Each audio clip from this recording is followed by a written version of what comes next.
everybody! Happy Thursday! The weather is Hola. delightful. I'm into it. Welcome to S+Marketing Live. Today's episode is Microsoft, Slack, and Zoom. It's sort of like a software episode, apparently. It Hope you sounds guys are doing well. It's going to be interesting. Hope y'all are doing well. This is S+Marketing Live. We're here to help you feel and be smarter about what's happening in the marketing world right now. Thanks for asking. Someone I heard, what is S+Marketing? I love it when you guys ask questions. S+Marketing is marketing based on the ultimate human technology, stories. Woo-hoo. Today is actually our final episode of season 1 of S+Marketing. High five, everybody. Cheers to you with my water and straw. Bye, season 1. We're going to be taking Can we end on a cliffhanger? Ooh, that's mean. That Let's means someone work on has to that. be like shot or something. Or someone that's going to be hanging off a cliff. Yeah. Ooh, We need one of those. it's almost one of those Halloween. arrows that goes to your head, you know? Yeah. Someone go grab one.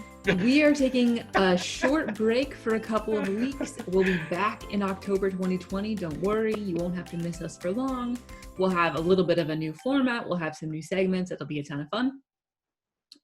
So without further ado, Story Collaborative, we are a group of growth marketing consultants. We're going to introduce ourselves, say hello. While we do that, you all grab coffee, maybe share this on Facebook or on YouTube, forward it to a friend on LinkedIn, something like that. Dave, say hello. Hello, my name's Dave, and I'm the Chief Growth Officer here. I just want to put a little crass commercial advertisement at the beginning of this video. Sorry. Hey, this is budget season for a lot of people. I just want to let you know that we do game plans, and we do them for free, which means we help you with your budget for next year. And so you want to take us up on that, just schedule with us, and Amy will put a link for that. And other than that, glad you're with us today. Awesome. Say hey, Jen, introduce yourself. Hey, this is Jennifer. I am the web therapist here at Story Collaborative, and I help websites to feel better and do better. So very proud to serve your websites that way. And we lost Chad. Oh no. Well, why don't I introduce myself in hopes that he'll come back? I am our creative director. My role and my goal is to make sure that brands feel and are unified, from the receptionist answering the phone all the way to logos and colors and everything in between. The whole brand narrative has got to sing. Well, we'll let Chad introduce himself when he gets back. I'll introduce our episode a little bit more. Again, the episode is Microsoft, Slack, and Zoom. We're going to talk about Microsoft's next big move, which will be interesting, I guess, the state of Slack's advertising, and the unwritten rules of Zoom, plus a ton more as always. Then, of course, we're going to discuss what that means for you as you are adapting your own marketing efforts. Our first segment is always Repeat After Me, where we give you verbatim responses you can give to your neighbor, your coworker, your boss, your crazy Uncle Harry. Because when you're in marketing, pretty much everyone's going to ask you a question, and you just somehow have to be magic. I have a question for you, Dave. When your CFO, or your owner maybe, asks what you think you should be investing in 2020, do you mean maybe for 2021? Let's do 2021 marketing. Maybe we should change it to 2021. Yeah. I like it. Yeah. Let's talk about next year's marketing, because we're in our last quarter. So can you guys tell that we read from a script? Anyway, what do you think? What's your response? What should we be investing? We make this up as we go. No, actually, it is 2021. So like I said a minute ago in my crass commercial announcement, we're in budget season. So a lot of people are asking, what should we be investing in for 2021? Hey, here's the big issue. Everybody had a huge, challenging year in which everything got turned upside down. So here's one of the ways I think that you should be thinking about this. What you should be investing in for 2021, you should be looking to identify what are your biggest opportunities for growth, and how could you invest the most efficiently to create the most growth. And here's the big comma, with the least amount of risk. So de-risking this 2020 was a year of explosive, unpredictable risk, right? All the plans went out the window. So how do we create a plan for 2021 that allows us to focus in a very strong way? Now, I think we should have a gift for this, because I think this is a great place for us to have a gift. Maybe you have a gift you could pull out of your hat or your gift box, kind of a pun there or something. And it's important that we just get real. This is a super funny show if you haven't watched it. It's important that we get real about the things we should be focusing on this coming year, and we've got to take care of our company. We can't be spending money on legacy advertising that doesn't deliver. We've really got to do stuff that's going to deliver for us. So I'd really say that it depends on where you are in a number of sectors, about 6 different things you have to be looking at. One of them, of course, is traffic. One of them is also, what is your lead conversion rate? How are you doing on converting leads? And then how are you doing on taking the leads and making them, helping them become customers? And so in those 3 areas probably is where your marketing budget will be spent in 2021. But the right investments are going to be critical, and you're not going to know what they are until you really get a clear focus for growth and think about this de-risking strategy. So the truth is, you can't answer this question in one word, you know, oh, video, or oh, new website. You have to really look at the picture before you make that decision. But I think the response should be, you know what, this is an important conversation. Can we spend a few minutes to sit down and talk about it? Brilliant. I love the idea of de-risking. I think we should put Chad in the spot now. Did Chad come back? Did Chad Hey, he has come back. Chad, what do you say? What do you say when a coworker asks about the unwritten rules for Zoom? Oh, the unwritten rules for Zoom. There it is. There's the GIF. Getting ready for my Zoom meeting like this. Oh, yeah. Guys, come on. If you're not getting ready for your Zoom meetings like that, then what are you doing with your time? All right, so there's a couple unwritten rules for your Zoom meetings. One is you want to make sure you have a good camera, right? You know, webcams are going down in price. There's some good brands like Microsoft, Logitech, Mobi, that sort of thing. Razer, I use a Razer for my Chromebook. I'm actually using and you can also use prosumer ones like I'm using right now for your webcam, which is pretty nice. Just, you got to make sure you have the right software and all that sort of thing. But yeah, make sure you have a good camera. That's your first step.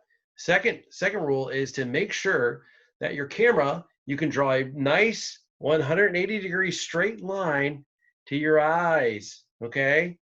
Don't, you can angle it up like downward towards you. That's okay. It's not necessarily a sin, but you got to watch the oil on your forehead. But please do not have the camera angling up. This is what I like to call nose cam 9000. That's trademarked. Okay. So don't steal it. And basically we look up your nose as you talk. So please don't do that. So make sure it's nice and level with your eyes, because that's where we connect with you, is your eyes. Make sure you stand out from your background. So if you have, like me, I have just a barn door behind me. Nothing too fancy. It's nice, but nothing like that's going to stand out and make the background more of a presenter than me. You want to make sure you differentiate yourself from the background. You want to make sure you have enough light that it kind of contrasts you from the background, not only on your face, but maybe enough on the background so there's a nice 3-dimensional plane, and just make it look natural, right? And that way, when you look at a Zoom call and you see that gallery mode, you can see all the different people and you can focus on the ones where you can automatically see their faces. And in regards to audio, just test out a couple of microphones that are good for you. I have this headset here. I don't even know what brand it is. Does a pretty good job. I just know that in our experience, AirPods do not work so far. They're great for audio quality, listening, but recording, they are not that great. So just shop around. Samsung's a good brand. Sony's always a good brand. And just do some, whatever fits your budget and the reviews that you need to look at. So there you go. Does anyone have any social norms, unwritten rules for Zoom? Like, Well, so people say Achoo! yeah, Achoo! right. I mean, it's kind of, a lot of it's been thrown out the window because of COVID. I mean, you hear and oh, there's the spoiler. Staying off Dave's gonna mute. Oh. yeah, there you go. The basically, like dogs in the background and stuff, they're a little bit more acceptable now, with kids running around during online school and all that. Sometimes drinking can be a faux pas. I don't mind taking a sip of water every now and then, especially if I'm talking a lot. But don't like chug down a beer or something. Just everybody knows you're going to take a little bit of your coffee. That's all good. But yeah. No beer. Got it. Well, there you go. No beer. Well, put that in my pocket. No beer early in the morning, even though everybody can relate. Don't do it early in the morning. So there you go. Depends what kind of meeting you're in, really. Yeah, that's true. There's Happy some meetings hours, that could use a beer. Yeah. Cool. Anyways, all right. I think I have a question for Jen, if that's good with you guys. So how come my web form doesn't automatically populate my address when I start typing it in? Oh, good question, Chad. Oh, thank you. So, and by the way, while we're watching Mickey Mouse, I totally had a Zoom meeting today, and I turned my video off so I could eat tacos, and they didn't even know. So it was amazing. I was very hungry. Okay, so what would I say? You know what? You have a web form. You're going to fill out your information on the web, and you start typing your address into the address field, and it doesn't automatically populate for you. What the heck, man? I thought technology was way better than this, right? Okay, well, actually, let me just go pull that out of my magic hat, right? Oh yeah, I can make it do whatever you want right now. Because someone did ask me that. You're like, well, can it just automatically populate? It's like, what do I say to that? Because the truth is, either you can buy a program that does that for you, like JotForms does that, or you HubSpot. can. What? HubSpot. Well, actually, HubSpot does not do that natively. Yes, it does. Well, maybe that's a new feature. Is it new? No, it's always done it. Maybe you don't know about it. Ha! Okay. Anyway, the trick is that you have to know enough JavaScript and HTML that you can use Google's tutorial and put in all the stuff, the information, so that they can pull from their maps. Otherwise, you might be sitting there writing in everyone's address in the whole world into your back end of your system. Why would you do that? So anyway, the answer is it is not available everywhere. It is a little complicated, and you can't just do whatever you want, unfortunately. The web has come a long way, but you still don't have Mickey's magic hat. So Jennifer, I thought you were magic. You always told us you were. I don't understand what you're saying now. I'm totally thrown for a loop. And to be fair, Magic's Mickey hat, his hat got him in trouble. So there you go. That's for you. To power. Right. That's exactly the answer. So I think I have a question for Amy. Amy, what would you tell a fellow web designer about why you no longer use WordPress? Goodbye, WordPress. Oh, so it's a little bit of it's like a bit of a come to Jesus moment, You're like, it's okay. We're all gonna be okay. Calm down. Don't be sad. It's good. Okay, so that's where I'd start. Is it's gonna be okay. So here's the thing. I was a WordPress groupie. Okay, I have WordPress t-shirts. I love the open source vibe. I loved the flexibility. What I never did love was the vulnerability. And open source technology, unless in a closed system, like your own network, open source technology is by nature very vulnerable. It's sort of like a hotbed for hacking. That's just how it is. Has great benefits, but also lots of security vulnerability. So for me, all things come to an end. And this is the end of trusting WordPress. But it's the beginning of something much more beautiful. That's my response. On a serious note, I think more than anything, I just discovered that WordPress was no longer secure, and we're in an age in which you just have to be.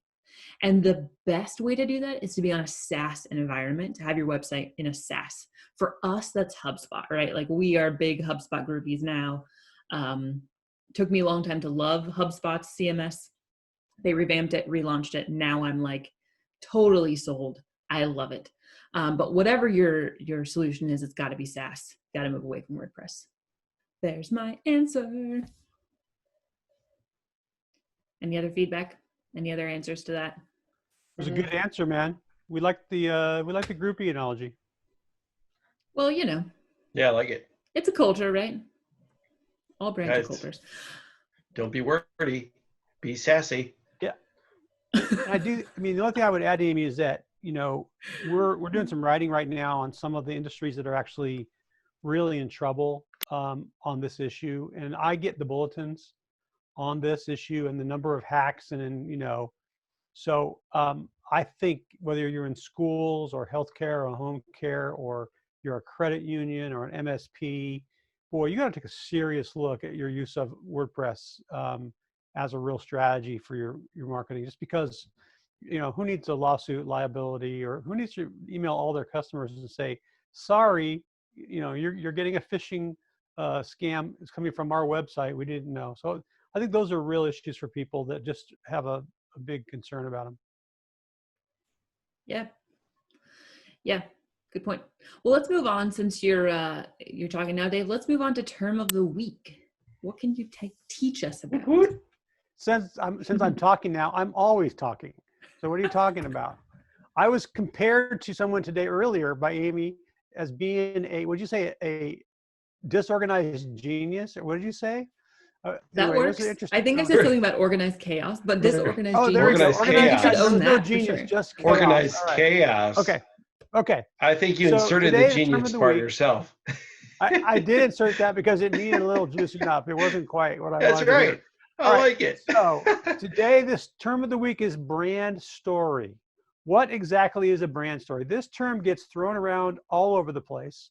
Here's the simple definition of a brand story. It is a story that gets attached to a brand. So what's the story of, you can think of the brands that you know and love, the car you drive, the clothes you wear. Let's just say, for example, you shop at the Loft. If someone said you shop at the Loft, what would you tell us about the Loft? Say, Amy, what would you tell us? What did I tell you about the Loft? That's kind of a hard one. I'm not going to lie to you. I like their clothes, but I'm not sure I really know. I mean, moms. All right. Moms are Come on, Loft Amy. shoppers. You go there. So it's a great example of maybe a poor formed brand story on the part of the Loft. But really, the story from the experience create with customers, then they're the ones who carry our brand story out. And I've got a blog on this, which Amy will reference for you. I want to tell you a couple things your brand story is not, okay? It's not the origin story of your business. That's not a brand story. That's something, it is a brand thing. It's actually a brand narrative, but it's not a brand story. It's not a simplistic storyline that condenses the real impact of your work. It's not a story you tell in a sales discussion. That's story-based sales, which is also valuable. It's not just a customer testimonial, although that's getting closer. And it's not your logos, fonts, and colors. But the real truth about brand stories is that your brand story is out there circulating, probably. But if no one's telling your story, then you don't even have a brand story. If there's just crickets that you're hearing, that's what's going on. You may be missing a brand story altogether. So this is a really important thing to be thinking about, talking about. You should be asking this question about 2021. What is the brand story that your company is bringing into 2021? Do you need to take a look at it? Do you need to understand it? And it comes back to the quality of the customer experience, and not just the quality, but the amazingness. How amazing is the story that customers tell about you? So that's brand story, and there's a great link to a blog called How to Tell If You Have a Brand Story. Love it. Love me a good brand story. Let's move on to ads in the wild. Today we're talking about Slack and one of its competitors, which most of us have probably never heard of. Hey, Amy, before you go on, Yeah. I think we should let Jennifer go next, don't you? I think we should just flip the order. What? Are we going crazy now? Yeah, let's just be wild and mix it up. Go, Jen. Go. Okay, Go. this is because I might have a phone call later, isn't it? Yes. Okay, cool. So I'm happy to go next because I definitely have something to talk about. Website therapy. Is your website feeling vulnerable or naked because the images are too slow to load, leaving your website feeling abandoned quite early, even before a relationship with visitors can be formed? Is your website hesitant or unsure about itself? Is it complaining about being tired, or like, is there something heavy weighing it down? Is it slow to respond when you ask it a question? If your website is feeling this way, it may be suffering from a disorder referred to as slothitis, or the quickness deficit disorder, QDD. Websites with QDD are experiencing slow loading times due to bloated code, heavy image sizes, or outdated software. It could also be suffering from a lack of organizational infrastructure from its owner, causing its visitors a long wait or delay in response time.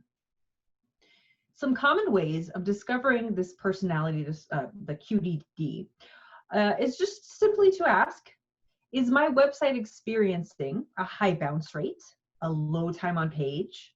Is my website having trouble convincing people to scroll down on the page?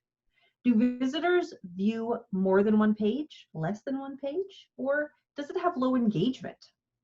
Do my visitors have a hard time contacting my business, or do they have to wait longer than 5 minutes to get a response when using the contact forms on the website, even if it automatically populates your address?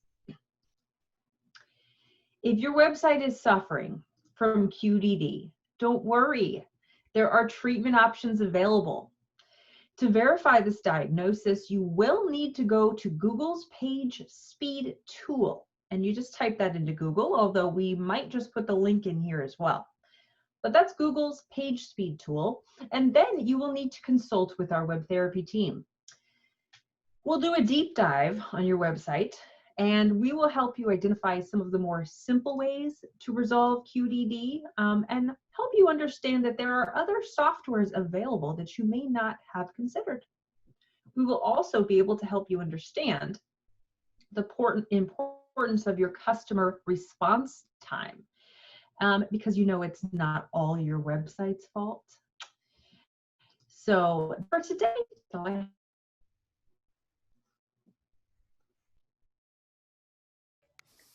That was cool. Quick tip. Thank you. Yeah. Thanks, Jen. That was awesome. Y'all are freezing for me, so I'm sorry for the delay. Quick tip. All your images, all your videos, all your GIFs on your website should be compressed. All of them. All of them. Before you ever load anything into your website, you should always take it to a compression tool and compress it and use the compressed version. Quick tip. All right. That's kind of compressing. Thank you, Jen. It feels compressing. So compressive. Oh my gosh. All right. Let's jump back to ads in the wild in case we lose Jennifer to, other business. Rude. Just kidding. Ads in the wild. Rawr. All right. So let's talk about Slack. So let me share my screen. here, people. I went to the Wayback Machine because I wanted to Hold on, see hold on. what. Do it with the audio this time. Do it with the audio this time. I actually Okay. don't need to, but I will just in case. Oh, well, there you go. I just want a friendly Uh, reminder to you. Thank you. Thank you, Chad. That was crucial. So I went to the Wayback Machine. If you all don't know, you can do Wayback Machine, and this takes you to previous versions of websites. It pretty much logs almost everything on the internet, which is kind of amazing to me. But anyway, I went to February of this year for Slack because Slack has always positioned itself as the alternative to email. Email is the enemy to Slack, and Slack is, as they say, the replacement for email, which is brilliant positioning, right? Well, once COVID hit, they became the HQ. Okay, everyone lost their headquarters, and Slack was like, we're no longer the replacement for email. We're your new workplace. Oh my gosh, that's pretty clever, right? It's interesting. So really, really quick tip here while I'm in LinkedIn. It used to be that LinkedIn had these little like ad things right here. It was an ad tab. Now they have filtered content. So ads appear in the stream on LinkedIn, and you can actually filter what kinds of things you're looking at, including ads. And that's how you find ads for businesses. So quick tip, that's new. Anyway, so they're now headquarters. If you go to Slack's main site, you'll see Slack is where work happens. It's now the workplace. It's no longer a replacement for email. It's literally where you work. So that's a really interesting positioning transition. It's actually a huge one for Slack because, again, they've always just said, we replace email. If we look at one of their top competitors, this competitor is Mattermost. Mattermost is essentially like the game developers, the techie, codey, everything has to be secure and within our own network. This is their go-to chat. And for them, it's all about security. I went to the Wayback Machine for Mattermost for their website, and it has not changed. It probably has not changed for a couple of years. And what they say is, we are high trust messaging for the enterprise. Again, this main part of their homepage has not changed, and neither have their ads. So here's what's interesting to me, because the initial response would be like, oh man, Slack's so clever, Mattermost isn't. But here's my question. Who is Slack for now? Before, Slack was for anyone who hated email. And that's a lot of people, granted. Mattermost, right? Like we all kind of hate email. But Mattermost was for those who needed a secure environment. That was their huge, we're different, okay? Slack was, we replace email. If you like to keep things organized, if you need to be efficient, we're for you. Now, Slack is for everybody. And so I just want to pose the question, like, was that even a good decision? Was changing to being their headquarters, is that really a good differentiator for them? That's not really any different than any other workplace chat app, right? So I don't know. I think it's interesting. It's clever, certainly. I just don't know that taking away their major villain was really a smart choice. Anyone else's kind of opinions about that? I guess I would need to know, I know that Zoom stock and the user base just exploded over this period of time. I wonder if the same thing happened for Slack. And so, maybe a fast change.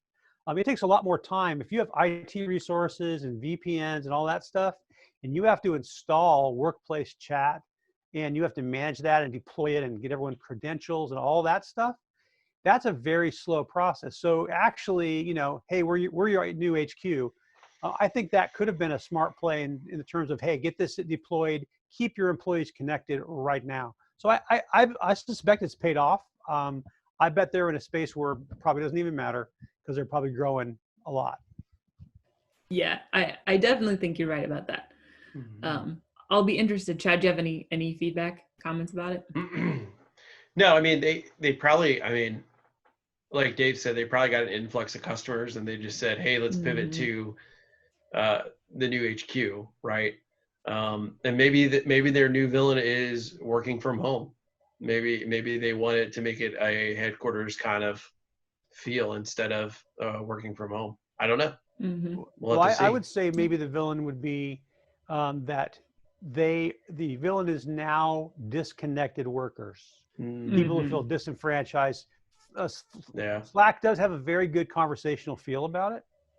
Yeah. So that's, I think, for sure. interesting positioning, and it's a reality. Our team uses Slack, and we have all these running conversations all the time. As long as everyone learns to use threads, right? It works. Yeah. We're still learning. Yeah, I mean, I love It's all Slack. good. I still think it's the most organized of all the chats. Relative, we've actually used quite a few of them now. But I still want to know who Slack's for. Like, what makes it different than Mattermost? What makes it different than Facebook Workplace? Like, I don't know anymore. And you know what? Here's what makes a difference in Facebook Workplace. It's better. It works. And it's not Facebook. It's not Facebook. Oh my gosh. I'm pretty sure Facebook Workplace is the antithesis of Mattermost, right? Like Mattermost is all about security. I think Facebook Workplace is for, like, I don't know. I can't wait until they I can't wait until they start getting the independent fact checkers in the workplace. Actually, it's like the Oscar, right? Oscar comes in. Actually, guys, it's really this. And top of all that, I want all of my business conversations to be tracked in Facebook's database so that they could advertise me when I'm looking for a new paper supplier, you know, For real. or I want to buy some sponges for my bathrooms. I want them to market me. It's scary. It's super scary. Crazy. I'm not gonna lie. Moving on. Let's move on to the brief and talk about Microsoft. The brief. Guys, we've had a watershed moment this week. Microsoft has bought ZeniMax. I hope I'm pronouncing that right. Which basically is the parent company of Bethesda. Bethesda is this publisher. No, it can't be. That was good. We need more clips like that, right? They have IP such as Doom, Dishonored. That threw me off right there. Fallout. Wolfenstein, Fallout, all those guys, Skyrim. So now Microsoft owns all that. And guess what? They did it for $7.5 billion. Now, when Disney bought Star Wars, it was only $4 billion. So it makes a lot of people are wondering now, is Microsoft going to honor, having their games go multi-platform? Well, anything that's been announced for the PS5, the Sony competition, they will allow those games to go on those platforms, but they're going to do it on a case-by-case basis with the Nintendo Switch and future games for the Sony PS5. But if I know Microsoft, they'll want the ka-ching. So they're just like with Minecraft, when they bought Mojang and back in 2013 or whatever, they put Minecraft on everything. So I would rest assured that you might see Doom on multiple platforms like you have been seeing. There might just be some kind of exclusivity with the Xbox Microsoft platforms. So I'm wondering, Chad, I got a question for you about this. Sure. So I'm wondering if Microsoft is going to use a new gaming generation system for images. I'm wondering if they're going to take their coding base that they use in Microsoft Word, and they're going to use that to translate all images in the video games, because that's what they do in Microsoft Outlook. They use that to render all of the emails using Microsoft Word. So I'm wondering if they're going to try and make Word the ubiquitous way that we mess up, distort, and derez all images. You think? Well, it would be basically Doom for them. That was terrible. Premium dad joke right there, guys. That was a good one. Anyways, I'm telling you, this is like a massive deal. It just shows you what kind of IPs they're going to get. So hey, here's the other thing. They could import these games into all of their Office Suite systems, so that when you need a little break at work, you're tired of work, you could just pop open one of these, play a little Wolfenstein I mean, while I'm waiting. I'm tired of working. I'm Wolfensteining, but it's in the Microsoft Office suite. Therefore, it must actually be part of my work activity. I'm working from home. I mean, It's an come add-on. on. Yeah. What's the boss gonna do, right? You know. And you'd be logged in. You'd be logged in the whole time, right? That's awesome. Exactly. Oh man, I love it. So, yeah, really, really crazy deal. It's like a new meaning to virtual working, you know? Man, for real. Feel like you're at home at the office. You are at home at the office. That's right. Awesome. Well, this has been a super fun segment. Thank you, Chad. Thank you all for joining us this Thursday. We will miss you for the next couple weeks. Our team is going to be doing a whole bunch of visioning and brainstorming and a little bit of beach.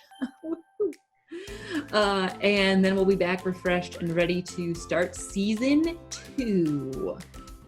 There's no cliffhanger here. I'm really sorry. You guys have an awesome weekend. Enjoy the beginning of your fall festivities. And we'll see you soon. And eat some pumpkin pie in advance just to get ready. Yeah. All right. I love pumpkin pie. Stretch It's the on muscle. sale now. I've seen it in the store. Pumpkin pie already in the store.